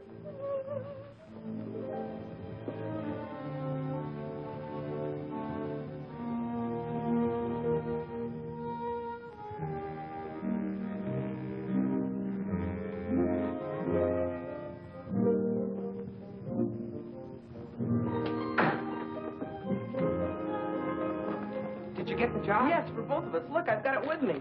What is it? Medicine. Medicine. You took a job for us to go out and sell medicine? But it's wonderful medicine. Look what it cures. A sovereign cure for colds, coughs, catarrh, asthma, quinsy, and sore throat. Poor digestion, summer complaint, colic, dyspepsia, heartburn, and shortness of breath. Lumbago, rheumatism, heart disease, giddiness, and women's complaints. Nervous prostration, St. Vitus dance, jaundice, la grippe, proud flesh, pink eye, seasickness, and pimples. It's made from a secret formula known only to Dr. Bartlett. We get 25 cents commission on every bottle we sell, and he's giving us the territory of all Manhattan Island. Well, lots of fathers and mothers' friends have some of those diseases. Let's start out by calling on them. Yes. Oh, what if they ask us if we use it at our house? Oh, yes, it would be better if we could say we did. Excuse me? Oh, is that the tea for Mrs. Day? Yes. Oh, I'll take it up to her. Thank you. Right away now, while it's hot. What's the matter with Mother? I don't know. She was just complaining. Say, it says here it's good for women's complaints.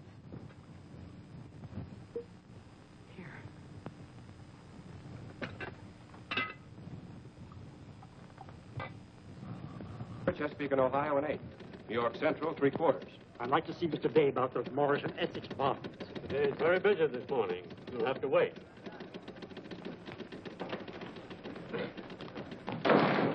Where's Father? Well, Master Whitney, have you come to pay us a visit? Where's Father? He's busy in his office with a customer. Master Whitney! But, Mr. Day, the president of the firm has... Father, you have to come home right away. What's the meaning of this?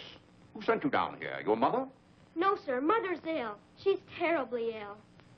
Did the doctor send you for me? No, sir. It was Margaret. Margaret? Margaret says you're to come home right away and no nonsense. Perkins, go down and stop the first cab you see. A cab, sir? For you, Mr. Day? Yes, I want a cab, and no nonsense. Yes, sir. I'm sorry, Mr. Hopkins.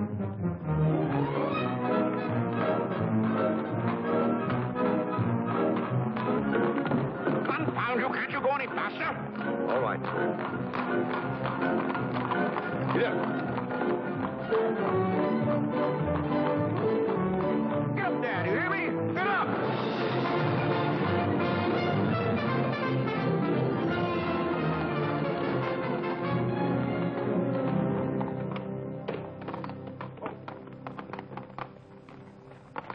Oh, Doctor, how is Mrs. Day? She's a pretty sick woman.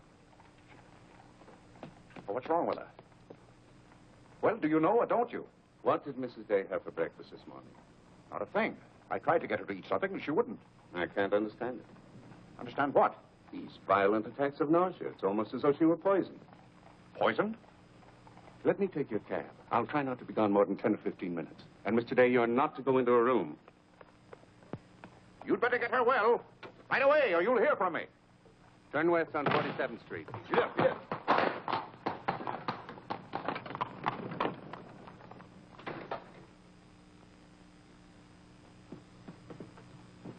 How is Mother? I don't know. Well, she better be good and sick, or Father may be mad at me for getting him up here. Especially in a cab. Has your father come? Yes, just now. Where are you going, Margaret? I have to go for the minister.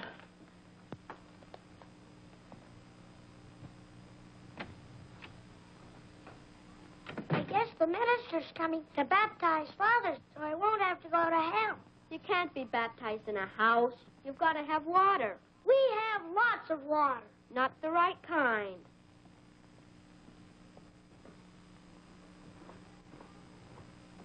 Is Mother better, Father? How can I tell? She wouldn't let me in the room with her. These confounded doctors never know what's the matter with anybody.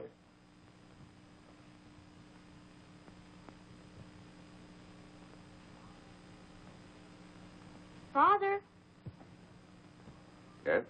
Mother's going to get well, isn't she? Of course she's going to get well.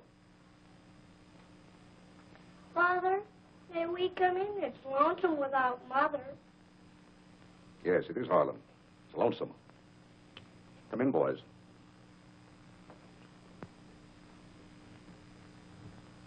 What have you been doing, Harlan? Nothing. They won't let me upstairs. What about you, Whitney? I was supposed to learn the rest of my catechism. Will you hear me, Father? Yes, Whitney, I'll hear you. Start here. How many parts are there in a sacrament? 2, the outward visible sign and the inward spiritual grace. What is the outward visible sign or form in baptism? Water, wherein the person is baptized in the name of... You haven't been baptized, have you, Father? Whitney, what is the outward visible sign? Water, wherein the person You don't know it well enough, Whitney. You'd better go and study it some more. You want me to read to you, Harlan? Father, are they going to put you into hell? Whitney, take Harlan with you.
Everybody's sending for doctors. Doctors don't do you any good. Only make you feel worse. All poppycock. Who's ringing that bell? Stop that noise! Stop it, I say! What idiot's ringing that bell? Mr. Day, we must all be quiet. Mrs. Day is very ill. I know she's ill. Go up and see if she needs anything. And what are you doing out of the house? Send for the minister. The minister? He'll be right in. He's paying off the cab.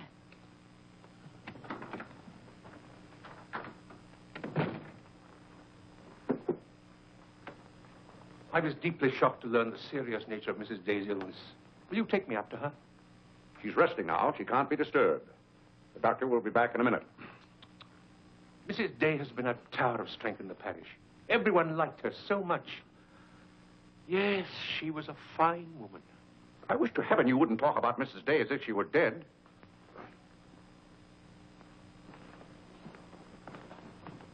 Is the doctor back yet? No. Does she need him? Well, she's kind of restless. She's talking in her sleep and twisting and turning.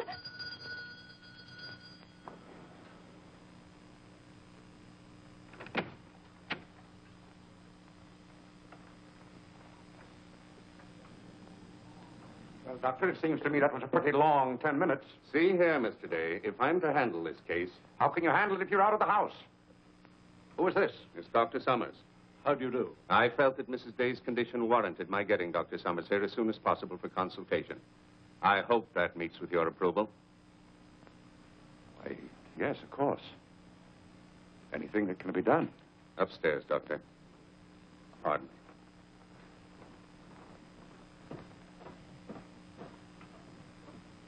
Mrs. Day is in good hands now, Mr. Day. There's nothing you and I can do at the moment to help. Dr. Lloyd. Yes? There's something that's troubling Mrs. Day's mind. Oh? I think you know what I refer to. Yes. You mean the fact that you've never been baptized? Yes, I gathered that you knew about it from your sermon last Sunday. But let's not get angry. I think something had better be done about it. Yes, Mr. Day? When the doctors get through up there, I want you to talk to Mrs. Day. I want you to tell her something. Why, I'd be glad to. You're just the man to do it. She shouldn't be upset about this. I want you to tell her that my being baptized would just be a lot of confounded nonsense. But, Mr. Day... No, she'd take your word on a thing like that. And we both must do everything we can to help her now. But the solution is so simple. It would take only your consent to be baptized. That's out of the question. And I'm surprised that a grown man like you would suggest such a thing.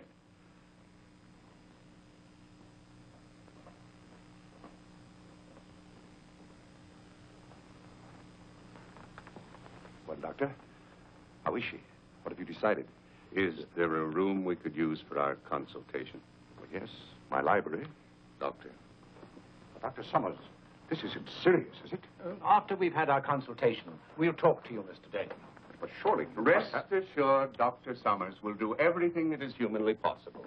We'll try not to be long.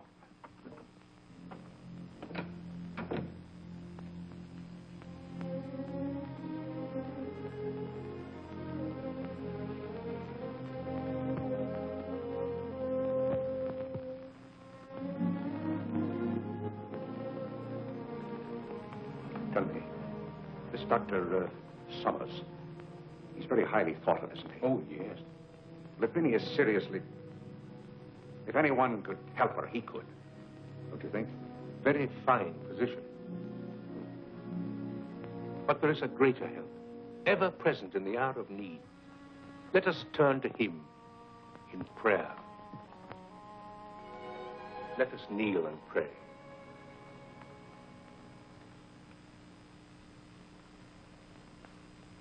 Let us kneel and pray.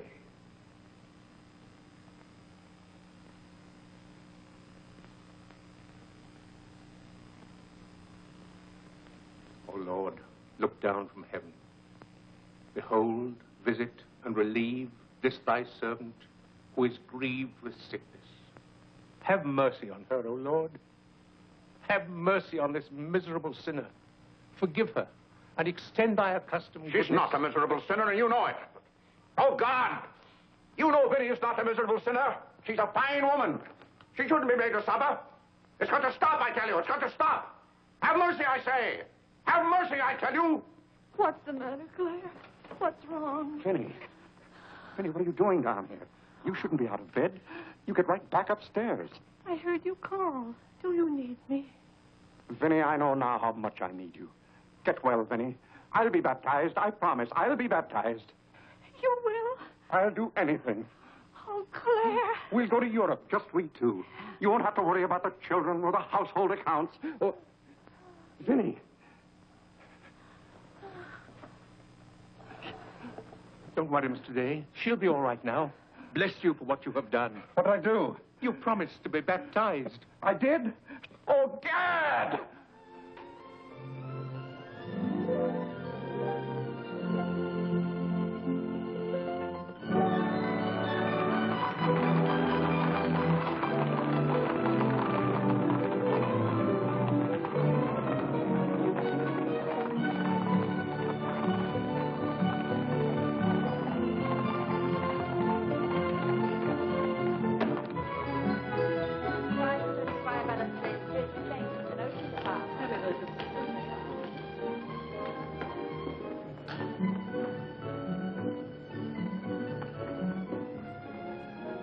Isn't it drafty here, Mother? Shall I get your coat, Mother? The No, doctor said thank mustn't you. take cold. I'm quite comfortable, thank you. Come on now, let's stay together. Holland, don't you get lost again. Aren't the hats lovely this year? Ostrich feathers. You wouldn't wear that hat, would you, Mother? I think that's very pretty. I think they're all pretty. Oh, I do need some pink silk thread. Oh, isn't this applique beautiful? Just arrived from Paris, madam. It's charming. What are you looking for, Mother? Oh, I'm just shopping. I think I'll just take a plain one. But this is the very latest. We've only had them in a few days. Remember, Mother, this is your first day out. You mustn't get too tired. No, I'm saving myself, dear. I have to. Cousin Cora's coming tomorrow. She is? Does Father know about it? Not yet. Is Mary coming too? Yes, dear. Harlan, don't touch them. I'll bet you knew it. No, Look, I'm Mother, excited. just like Father. Not tomorrow. This isn't Aren't it? the sleeves a little long? Exactly well like across the yours. shoulders. Come on now, Harlan. How about Take my the hand. sleeve? You'll get lost again. Do we have any more of this material? Yes, we do. George, Thank I you. would like you to touch things. This one is genuine imitation Dresden. The original design by Duryea. John, isn't this the darlingest thing? It's exactly what I've always wanted. How much is this lovely pug dog? $15, ma'am. $15? Gee whiz, Mother. We can buy a real-life bloodhound for $5. Oh, isn't he perfectly adorable? Oh, I shouldn't. I know I shouldn't. This is Dave. Oh, this is Whitehead.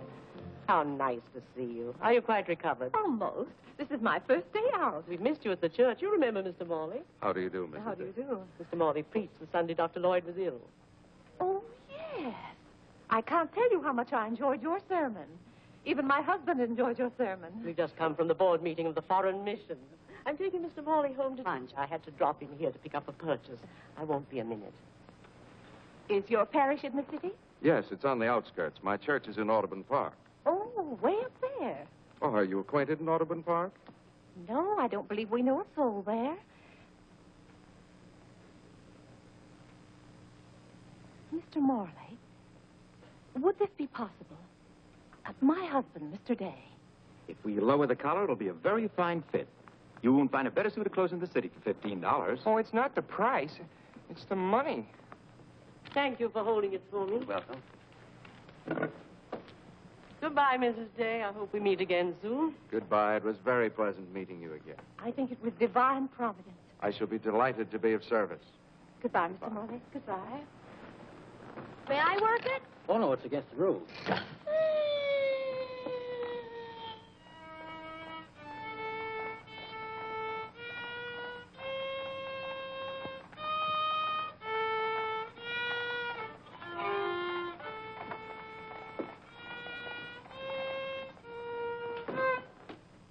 Hello. What did you bring home more medicine for? Dr. Bartlett paid us off, didn't he? Oh, yes. Oh, Jiminy, you scared me. I've got to take $15 right down to McCreary's. I bought a suit there this morning, and I said I'd have the money this afternoon. Gee, that's too bad. What's too bad? Well, you see, Clarence... What? Dr. Bartlett paid us off in medicine. Oh, God!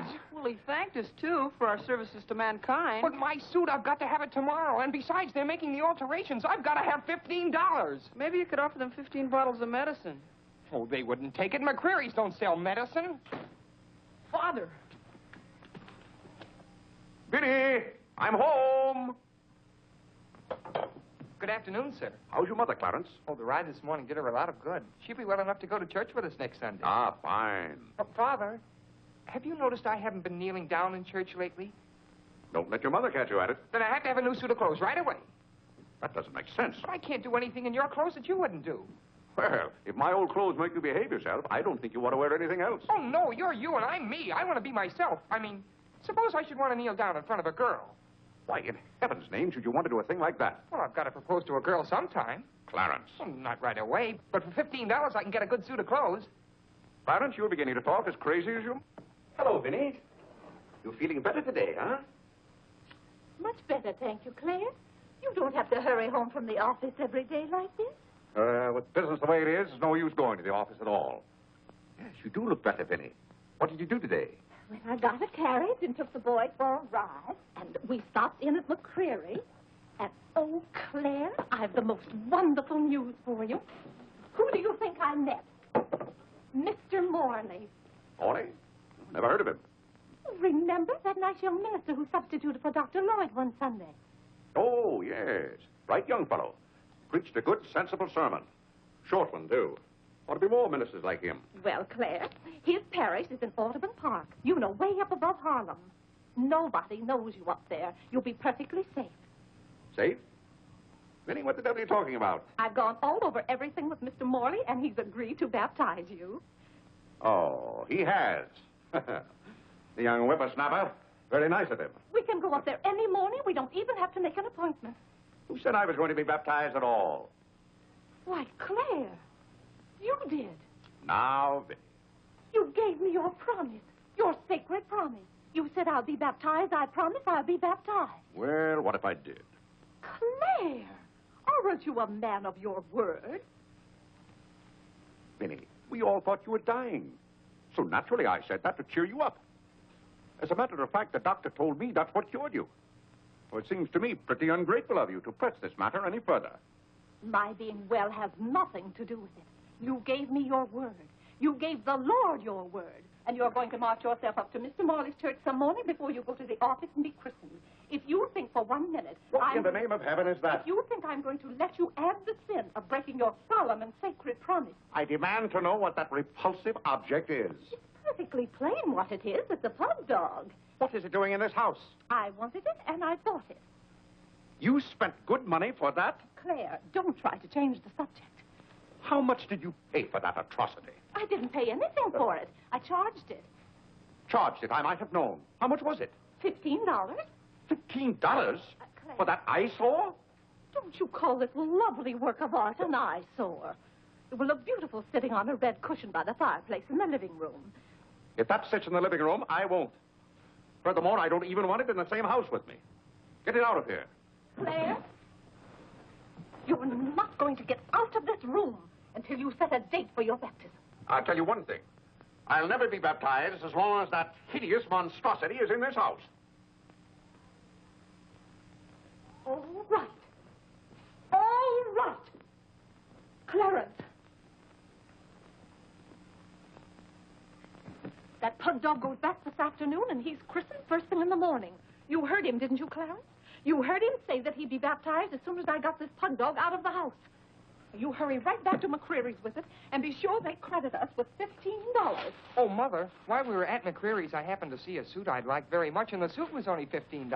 Well, Clarence, I'm afraid your suit will have to wait until after I get your father christened. Well, no, I meant that since the suit cost just the same as the pug dog, if I exchange the pug dog for the suit...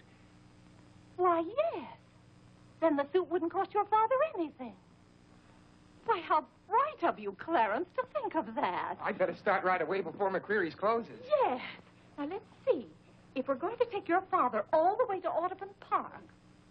Clarence, on your way back, you stop at the livery stable and tell them to have a cab here at 8 o'clock tomorrow morning. Mother, a cab? Do you think you ought to? We can't walk all the way to Audubon Park. But you know what a cab does to Father. This is a very important occasion. All right. Get one of their best cabs, the kind they use at funerals. Well, those cost $2 an hour, and if Father gets mad... Well, if your father starts to argue in the morning, you remember. Oh, he agreed to it. We both heard him.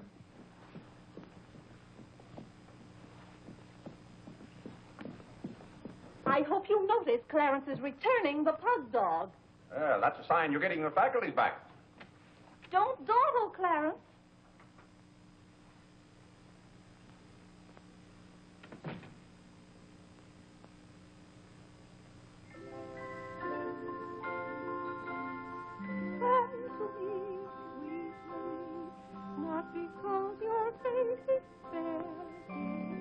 Vinny, it's good to hear you singing again. But your smile so pure and sweet makes my happiness complete. Makes me falter at your feet, sweet Marie. Oh, on the way uptown, I stopped in at Tiffany's and bought you a little something. Thought you might like it. Claire, what a beautiful ring. I'm glad it pleased you. Oh, Claire, how sweet of you. I don't know how to thank you. Well, it's thanks enough for me just to have you up and around again. You know, when you're ill, Vinny, this house is like a tomb. There's no excitement. That's the loveliest ring you ever bought me. Now that I have this, you needn't buy me any more rings. Well, if you don't want any more... What I'd really like now is a nice diamond necklace. Vinny, do you know how much a diamond necklace costs? Yes, I know, Claire, but don't you see, you're giving me this shows I mean a little something to you. Now, a diamond necklace. Good heaven. If you don't know by this time how I feel about you. Well, we've been married for 20 years, and I've loved you every minute of it. What did you say, Claire? I said we've been married for 20 years, and I've loved you every minute of it. But if I have to buy out jewelry stores to prove it, if I haven't shown it to you in my words and actions, I might as well. Well, What have I done now? It's all right, Claire. I'm just so happy. Happy? You said you loved me. This beautiful ring, that's something else I didn't expect. Oh, Claire, I love surprises. But that's another thing I've never understood about you, Vinny. Now, I like to know what to expect. Then I'm prepared to meet it. Yes, I know, Claire, but life would be pretty dull if we always knew what was coming. Well, it's certainly not dull around here. In this house, you never know what's going to hit you tomorrow.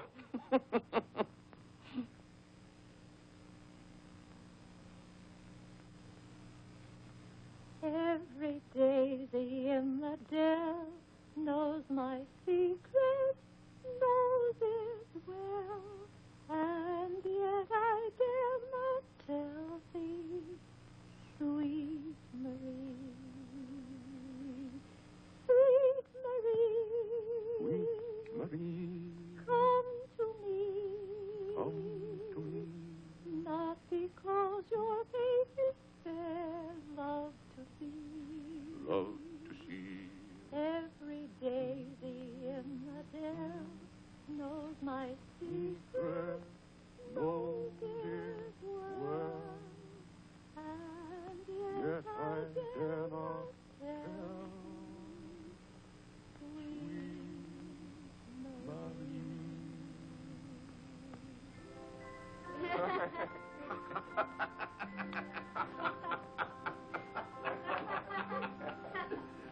Well, then, Harlan, the very... Who are you? What's your name? Margaret, sir. Can't be Margaret. We've got one Margaret in the house. At home, they call me Maggie, sir. All right, Maggie. If her name's Margaret, that's a good sign. Maybe she'll stay a while. Do you know, boys, your mother used to be just the same about cooks as she is about maids. Never could keep them, for some reason. Well, one day about 14 years ago. Yes, it was right after you were born, John. My, you were a homely baby.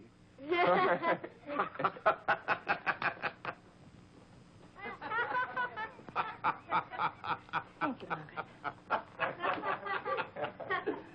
Good morning, boys. Good morning, Good morning, Mother. Good morning, Claire. Morning, Vinny. Why, you look as though you were dressed for a wedding. Do I, dear? Yes. Have a good night? Yes, thank you, Claire. Sit down, Vinny. Sit down, boys. Oh, thank you, Clarence. Well, seems to me everyone's all dressed up this morning. What's on the program for this fine day? Well, this afternoon, May Lewis's mother is giving a party for everyone in May's dancing class. Harlan's going to that. I don't want to go, Mama. Harlan, don't you want to go to a party and get ice cream and cake? May Lewis always tries to kiss me.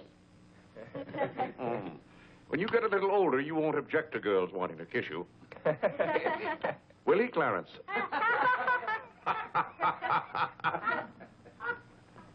This is for you, Mr. Day. Where shall I put it? Oh, that's for me, I think. Take it upstairs, Maggie. Wait a minute, Maggie. Bring it here. That's it.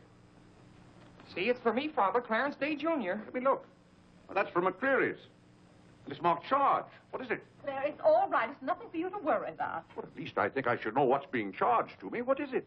Claire, stop your fussing. It's a new suit of clothes for Clarence, and it isn't costing you a penny. It's marked charge $15. It's costing me $15. And I told Clarence... Claire, can't you take my word? It isn't costing you a penny. I'd like to have you explain why it isn't. Because Clarence took the pug dog back and got the suit instead. Of course. And they'll charge me $15 for the suit. Nonsense, Claire. We gave them the pug dog for the suit, don't you see? Then they'll charge me $15 for the pug dog. But, Claire, they can't. We haven't got the pug dog. We sent that back. Well... But... Well, now, wait a minute, Vinny. The suit... Well, there's something wrong with your reasoning. Well, Claire, I'm surprised at you when you're supposed to be so good at figures. That's perfectly clear to me. Vinny, they're going to charge me for one thing or the other. Don't you let them.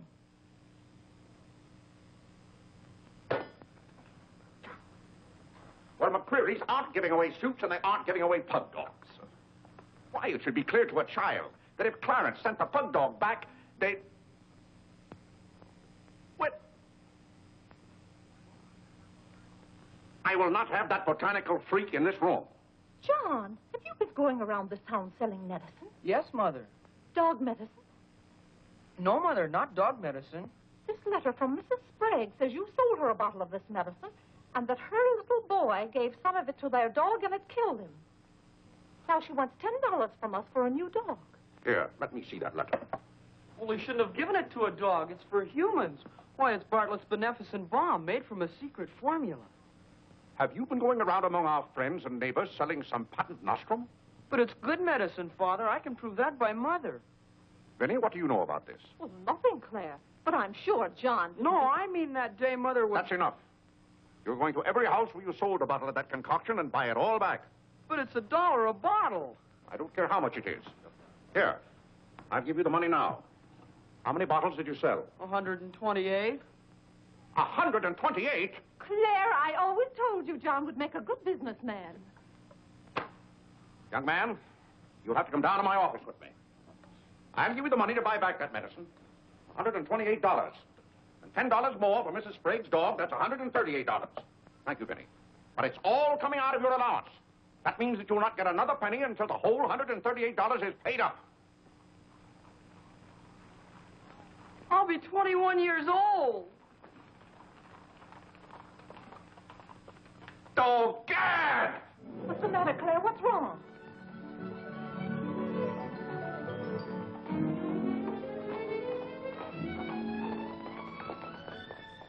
Those gypsies are back. Don't anyone answer the door.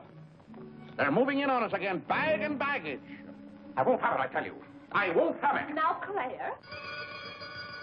Don't let them in. Claire, hush up. They'll hear you. Tell them to get back in that cab and drive right on to Ohio. As if we could turn our own relatives away. But they're extravagant enough to take cabs when horse cars run right by our door. And now you be quiet and behave yourself. John, come help with the baggage. Why did they always have to pounce on us without any warning?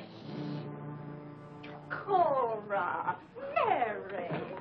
Well, it's so good to have you back again. How are you, Vinny? We've been so worried about you. I'm fine now.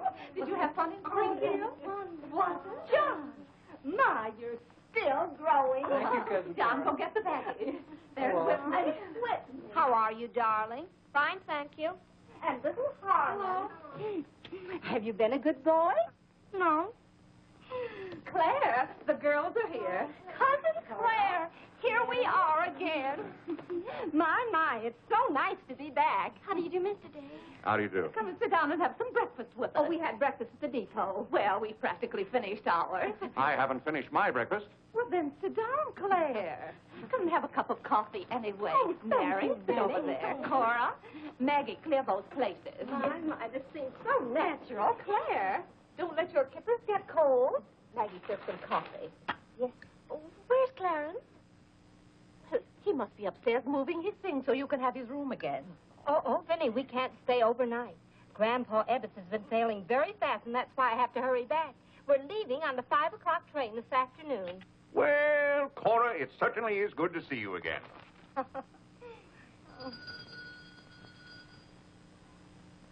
Well, who can that be? Well, this time it can't be another special delivery letter for Clarence. While you were in Springfield, our postman was kept pretty busy. It's the cab, ma'am. Cab? What cab? The cab that's to take us to Audubon Park. Oh? Who's going to Audubon Park? We all are. Cora, the most wonderful thing has happened. Claire is going to be baptized this morning. Vinny, what are you saying? I'm saying you're going to be baptized this morning. I am not going to be baptized this morning or any other morning. You promised yesterday that as soon as I sent that pug dog back, you'd be baptized. I never said anything remotely like that. Clarence was right there and heard you. That's why I ordered the cab. The cab. Vinny, you send that right back. I'll do nothing of the kind. I'm going to see that you go to heaven. I can't go to heaven in a cab. Oh. Well, you can start in a cab. I'm not sure they'll ever let you into heaven, but I know they won't unless you're baptized. They can't keep me out of heaven on a technicality. Claire, stop quibbling. You may as well face it. You've got to make your peace with God. Until you stirred him up, I had no trouble with God. Harlan, Whitney, come get your Sunday hats. Clarence, John. Yes, Mother? Hurry, we're ready to go. Oh, my prayer book. Harlan, come let me fix your tie. Vinny, are you mad? Was it your plan that my own children should witness this indignity? Why, Claire, they'll be proud of you. I suppose Harlan is to be my godfather. Vinny, I won't go through with this thing. That's final. Claire, dear, if you feel that way about it. I do. But we won't take the children with us. I'm not talking about the children. I'm ready, Mother. Oh, John. Vinny, I haven't time for anything like that this morning. I've got to take John down to my office with me and give him the money to buy back that dog medicine. But it wasn't dog medicine, sir. Young man, we're starting downtown this minute. You do no such thing. You gave me your sacred promise that day I almost died. Yes, and she would have died if we hadn't given her some of that medicine. That proves it's good medicine. You gave your mother some of that dog medicine? John, you didn't. Yes, we did, Mother. We put some in your tea that morning. John. Do you realize you might have killed your mother? You did kill Mrs. Sprague's dog. John, I'll have to give considerable thought as to how you're to be punished for this. But Claire. No, Vinny. When I think of that day, why, we might have lost you. You're all right now, thank heaven. But what I went through that afternoon, the way I felt, I'll never forget it. You've forgotten it already. What do you mean? That was the day you gave me your sacred promise. Yes, but I wouldn't have given you my promise if I hadn't thought you were dying, and you wouldn't have almost died if John hadn't given you that dog medicine. Don't you see? Well, the whole thing is illegal. Suppose I had died. It wouldn't make any difference to you. You don't care whether we meet in heaven or not. You don't care whether you ever see me and the children again. Oh, Vinny, you're not being fair to me. It's all right, Claire. If you don't love us enough, there's nothing we can do about it. But that has nothing to do with it. I love my family as much as any man. All my life, I struggled and worked just to... Yeah, there's that cab.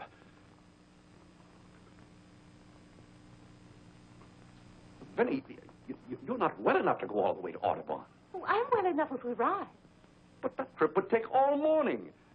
And those cabs cost $1 an hour. This is one of their best cabs. This costs $2 an hour. Well, then why aren't you ready? Get your hat on. Oh, tarnation! Hallelujah! Amen! Young lady, if it hadn't been for you, no one would have known whether I was baptized or not.